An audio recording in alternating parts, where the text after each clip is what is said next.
स्वागत है दोस्तों आप सभी का हमारी एक नई वीडियो में। तो दोस्तों हम लोग देख सकते हैं यहाँ पर 121वां प्रश्न है। यानी कि दोस्तों मैंने पहले ही दोस्तों आप लोगों को बता चुका है 120 प्रश्न। तो उस सभी प्रश्नों का दोस्तों क्विज देखने के लिए हमारे डिस्क्रिप्शन में जाएं, उनका लिंक मिल जाएगा आपको।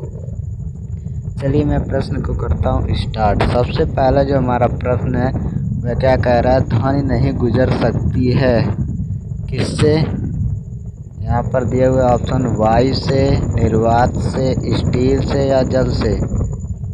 आपके सामने क्वेश्चन का जो आपका समय रहेगा वह बहुत ही कम रहेगा। तो चलिए मैं इसका आंसर बता देता हूँ, निर्वात से।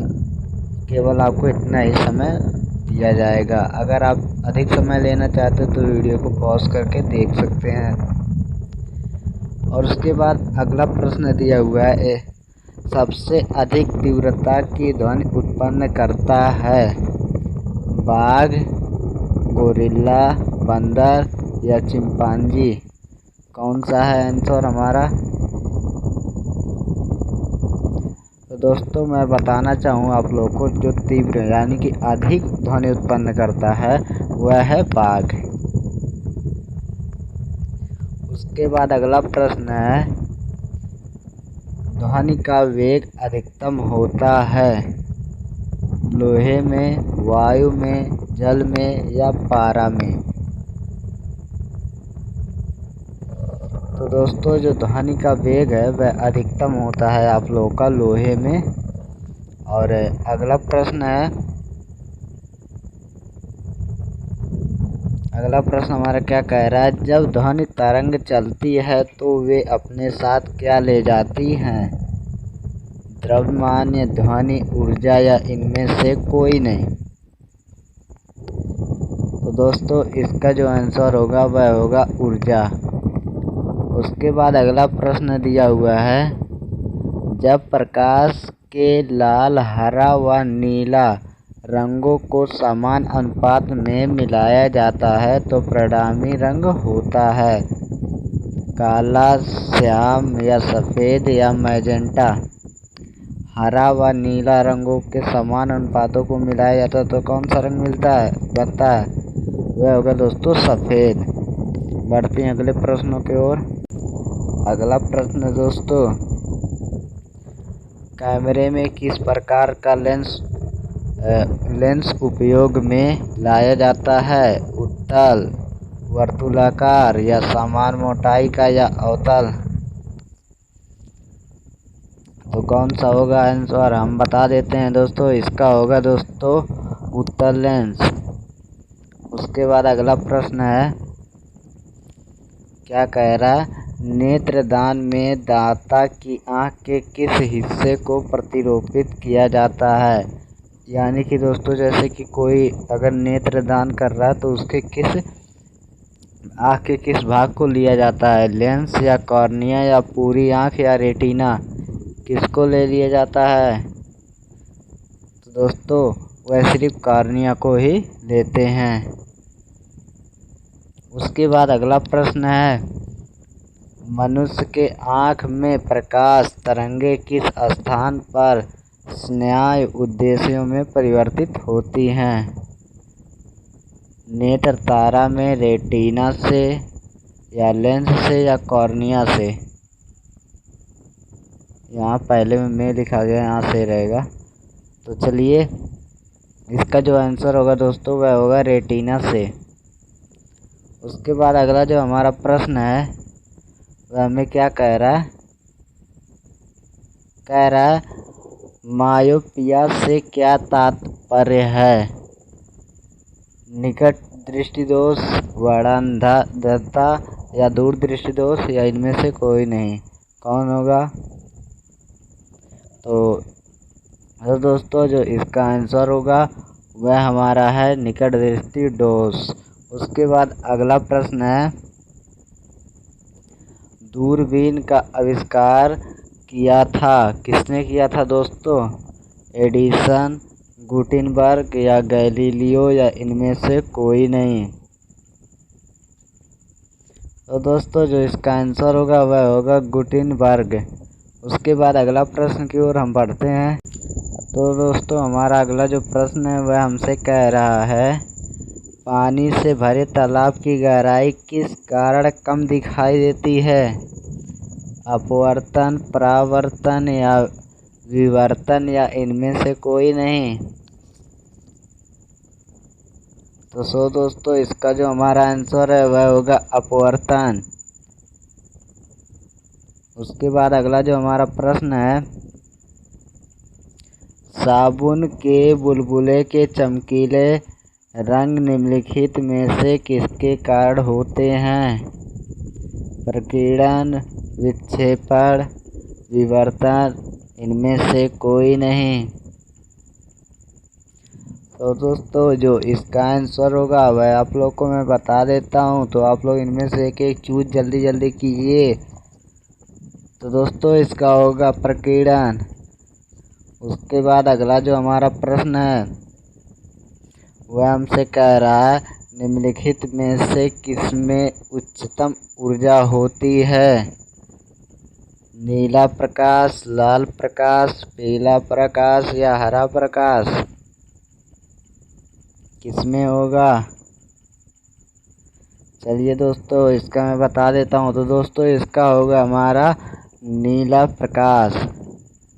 उसके बाद हमारा अगला प्रश्न है, अगला प्रश्न हमसे कह रहा है, निम्नलिखित प्रक्रमों में से किस एक के साथ पद CMY के संबंधित है? Offset printing, voting machine, railway संकेतन या इनमें से कोई नहीं। तो कौन सा आंसर होगा? तो दोस्तों इसका जो है वो होगा ऑफसेट प्रिंटिंग। उसके बाद अगला जो हमारा प्रश्न है वह हमसे क्या कह रहा है, जल में वायु का बुलबुला किसकी भांति व्यवहार करेगा? किसकी भांति व्यवहार करेगा दोस्तों? उत्तल लेंस, उत्तल दर्पण, अवतल लेंस या अवतल दर्पण। तो दोस्तों जो इसका आंसर है वह हो जाएगा हमारा अवतल लेंस। उसके बाद बढ़ते हैं अगली प्रश्नों की। अगला प्रश्न हमसे क्या कह रहा है कि प्रकाश की गति किसके बीच से जाते हुए न्यूनतम होता है? वायु, जल, कांच या निर्वात? तो जल्दी से बता दीजिए। तो दोस्तों इसका जो आंसर होगा वह होगा हमारा कांच। उसके बाद बढ़ते हैं अगले प्रश्न। तो अगला जो हमारा प्रश्न दिया हुआ है दोस्तों वह है, क्या कह रहा है किसी तारे के रंग से तारे का क्या पता चलता है? तारे की दूरी, तारे का ताप, तारे का भाप या तारे का आकार? सो इसका जो आंसर होगा दोस्तों वह हमारा हो जाएगा क्या, तारे का ताप। और अगला जो हमारा प्रश्न है वह कह रहा है क्या, निम्नलिखित तिथियों में से किसमें दोपहर का आपकी छाया सबसे छोटी होती है? 12 अप्रैल, 2 मार्च, 18 मार्च या 21 जून? तो दोस्तों जो इसका आंसर हो जाएगा वह हो जाएगा 21 जून। उसके बाद अगला प्रश्न हमारा है, पीला रंग का पूरक रंग है कौन सा? नारंगी, लाल रंग या नीला रंग या हरा? तो इसका आंसर हो जाएगा दोस्तों नीला। उसके बाद हमारा अगला प्रश्न है, पानी के ऊपर तेल परत का चमकना उदाहरण है? व्यक्तिगत करण का, प्रकीर्णन का या अपवर्तन का? इनमें से कोई नहीं। तो इसका हो जाएगा व्यक्तिकरण का। बढ़ते हैं अगली प्रश्न की ओर। अगला जो हमारा प्रश्न दिया हुआ है वह कह रहा है, सॉरी दोस्तों, वह हमारा कह रहा है, तरण ताल वास्तविक गहराई से कम गहरा दिखाई देता है, इसका क्या कारण है? प्रकीर्णन, व्यक्तिकरण, अपवर्तन या प्रकाश? तो दोस्तों इसका हो जाएगा अपवर्तन। दोस्तों पैसे की बाल्टी का भी ऑप्शन देकर प्रश्न पूछा गया था। आई होप आप लोगों ने इसका आंसर राइट दिया होगा। उसके बाद अगला प्रश्न है, बाह्य अंतरिक्ष में किसी अंतरिक्ष यात्री को आकाश में दिखाई देगा काला, लाल, सफ़ेद या नीला? तो दोस्तों इसका होगा काला। उसके बाद अगला प्रश्न है, क्या कह रहा है, अबिंदुता का दोष दूर करने के लिए निम्नलिखित में से किस लेंस का उपयोग करना चाहिए? अवतल लेंस, उत्तल लेंस, सिलेंडरी लेंस या द्विफोकसीय लेंस? कौन सा होगा? तो दोस्तों जो इसका आंसर होगा वह होगा हमारा सिलेंडरी लेंस। उसके बाद अगला जो हमारा प्रश्न है वह हमसे क्या कह रहा है एक प्रिज्म से गुजरने पर जो प्रकाश सबसे अधिक अपवर्तित होता है वह है हरा, बैगनी, लाल रंग या नारंगी? तो दोस्तों जो इसका आंसर होगा वह होगा बैगनी। और उसके बाद अगला प्रश्न है, वस्तुओं का आवेशन किसने स्थानांतरण के फलस्वरूप होता है? न्यूट्रॉन, प्रोटॉन, इलेक्ट्रॉन या पॉजिट्रॉन? कौन सा होगा? तो दोस्तों जो इसका आंसर होगा वह होगा इलेक्ट्रॉन। अगला प्रश्न हमारा दिया हुआ है, अतिचालक का लक्षण है, कौन सा है? उच्च पारगम्यता या अंतः पारगम्यता या शून्य पारगम्यता या निम्न पारगम्यता? कौन सा होगा? तो इसका होगा उच्च पारगम्यता। उसके बाद अगला प्रश्न होगा हमारा, शुष्क सेल है, कौन सा है? प्राथमिक सेल, द्वितीयक सेल, तृतीय सेल, इनमें से कोई नहीं। शुष्क सेल है, कौन सा? इसका होगा प्राथमिक सेल। अगला प्रश्न हमें दिया हुआ है, क्या ताड़ित चालक का आविष्कार किसने किया? बताइए। लॉर्ड लिस्टन, बेंजामिन फ्रैंकलिन या ग्राहम बेल? इनमें से कोई नहीं। इसका हो जाएगा दोस्तों आप लोगों का क्या, बेंजामिन फ्रैंकलिन। उसके बाद अगला प्रश्न हमें दिया हुआ है, विद्युत उत्पन्न करने के लिए कौन सी धातु का उपयोग होता है? लोहा, यूरेनियम, तांबा या सभी? तो इसका हो जाएगा हमारा यूरेनियम। अगला जो हमारा प्रश्न है, क्या कह रहा है, विद्युत ऊर्जा को यांत्रिक ऊर्जा में बदलने की युक्ति है? डायनेमो या विद्युत मोटर, ट्रांसफार्मर? इनमें से कोई नहीं। तो इसका हो जाएगा दोस्तों विद्युत मोटर। अगला प्रश्न हमारा है, तो दोस्तों हमारा जो अगला प्रश्न है वह हमारा देख लीजिए, यहाँ पर दिया हुआ है, क्या एकीकृत परिपथ में प्रयुक्त अर्धचालक चिप निम्न में की बनी होती है? Silicon, Zircon, carbon? इनमें से कोई नहीं। तो इसका हो जाएगा दोस्तों सिलिकॉन। उसके बाद अगला जो हमारा प्रश्न है वह क्या कह रहा है, प्रत्यावर्ती धारा को दृष्ट धारा में परिवर्तन करने वाले युक्ति को क्या कहते हैं? रेक्टिफायर, ट्रांसफार्मर या ट्रांसमीटर? इनमें से कोई नहीं।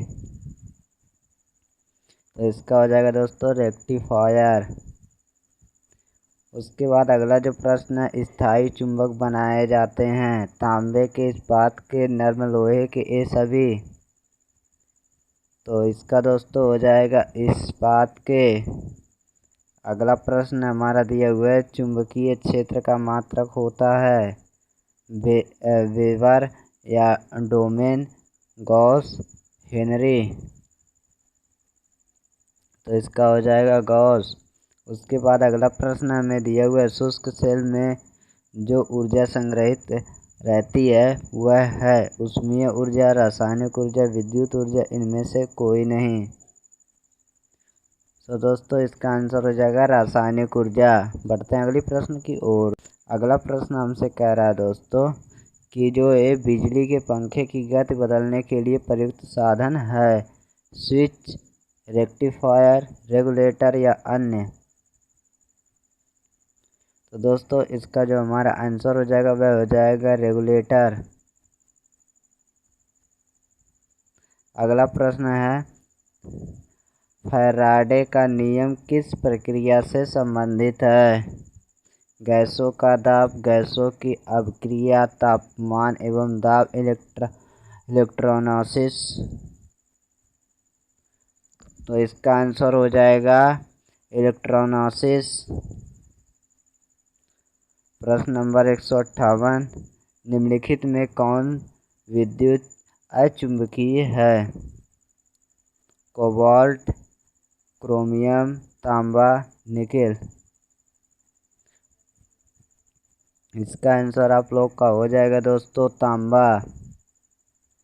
उसके बाद अगला प्रश्न है, चुंबकीय याम्योत्तर और भौगोलिक याम्योत्तर के बीच के कोण को कहते हैं? चुंबकीय आघूर्ण, चुंबकीय नीति, चुंबकीय दिक्पात या इनमें से कोई नहीं। तो दोस्तों जो होगा इसका आंसर हो जाएगा चुंबकीय दिक्पात। उसके बाद अगला प्रश्न दिया हुआ है, निम्नलिखित में से कौन सा एक प्रकृति अनुचुंबकीय है? हाइड्रोजन, ऑक्सीजन, नाइट्रोजन, लौह। तो दोस्तों इसका आंसर हो जाएगा ऑक्सीजन। नेक्स्ट प्रश्न हमसे कह रहा है, निम्नलिखित में से कौन सा पदार्थ चुंबकीय है? निकिल, एल्युमिनियम, बिस्मथ या ये सभी। तो इसका आंसर हो जाएगा निकिल। उसके बाद अगला प्रश्न है, विद्युत मोटर किस सिद्धांत के अनुसार कार्य करती है? ओम का नियम, लेंज का नियम, फैराडे के नियम, इनमें से कोई नहीं। तो इसका हो जाएगा फैराडे के नियम। अगला प्रश्न है, विद्युत चुंबक बनाने के लिए सामान्यतः किस धातु का उपयोग किया जाता है? तांबा, कोबाल्ट, लोहा, इनमें से कोई नहीं। तो दोस्तों इसका आंसर हो जाएगा लोहा। अगला प्रश्न हमसे कह रहा है, निम्नलिखित में से कौन सा धातु अर्धचालक की तरह ट्रांजिस्टर में प्रयोग होती है? चांदी, ग्रेफाइट, जर्मेनियम या ये सभी। तो इसका हो जाएगा जर्मेनियम। नाभिकीय रिएक्टर में भारी जल का प्रयोग किस रूप में किया जाता है? शीतलता नियंत्रण, मंदक या प्रतिरक्षण। कौन होगा? इसका हो जाएगा मंदक। तो दोस्तों आज का हमारा यहाँ पर मैंने 100 प्रश्न कहा था, बट दोस्तों ये मैंने पार्ट 1 बना दिया। वीडियो ज़्यादा लंबी हो जाएगी, मिलते हैं अगले पार्ट में। और उस पार्ट का दोस्तों आप लोग देखना चाहते हो डिस्क्रिप्शन में उसका लिंक आप लोग वहाँ से जा कर के क्लिक करके देख लीजिए। मिलते हैं अगले वीडियो में, तब तक के लिए बाय बाय, जय हिंद, वंदे मातरम। अगर हमारे चैनल पर आप लोग नए हैं तो मेरे चैनल को सब्सक्राइब ज़रूर करें।